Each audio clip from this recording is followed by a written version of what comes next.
तो बलोच कौम के ये 3 गाज़ी आज जो है ना अडियाला जेल से अटक अटक जेल से आज ये रिहा हुए हैं। हमने तो सुना था कि सियासतदानों को इस्लामाबाद से, अडियाला से, अटक और फिर कराची, क्वेटा घुमा फिरा के आते हैं।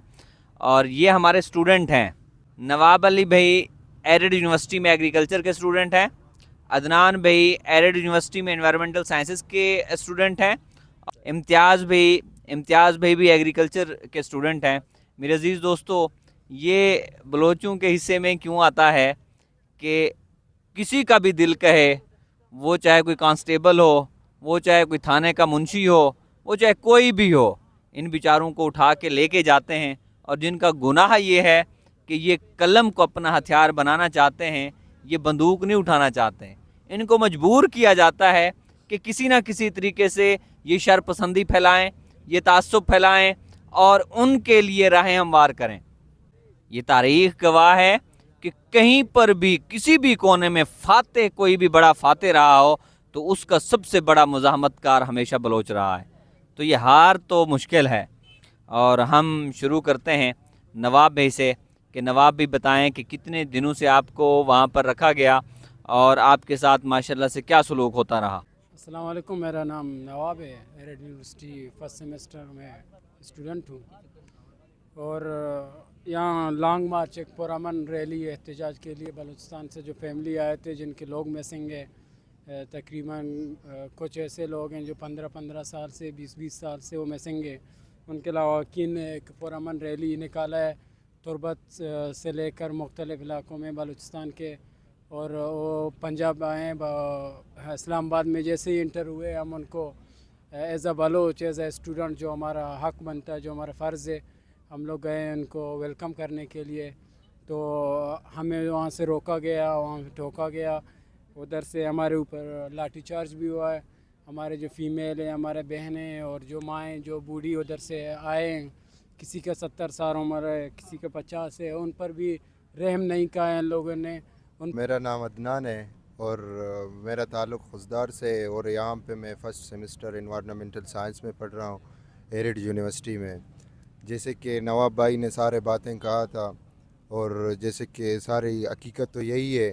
पहले हमें पकड़ा गया था और जेल शिफ्ट किया था। और जैसे कि मैं कहूँ, जेल का जो माहौल था वो बस जो कैदियाँ होते हैं उनके लिए तो मैं बोलता हूँ बहुत मुश्किल होता है। जो बाड़े, हाँ, जो बहुत होते हैं उनके लिए तो बहुत मुश्किल है ये लम्हात। ये हमने 1 हफ़्ता भी बिताया है उधर जेल में। हमें पता था कि कैसा माहौल था वहाँ का। वहाँ का सालन खाने का काबिल नहीं था। वहाँ का रोटी ऐसे ठंडे ठंडे रोटियाँ थे कि 3-3 दिन के बाद वो रख के फिर वापस हमें देते थे। लेकिन हम मजबूर थे, क्या करते थे, पेट के लिए। एक दोस्त को यही खाने के हिसाब से उसने ना खाया और उसको रात को अटैक भी आया था और रात की 3 बजे उसे हॉस्पिटल शिफ्ट करवाया था।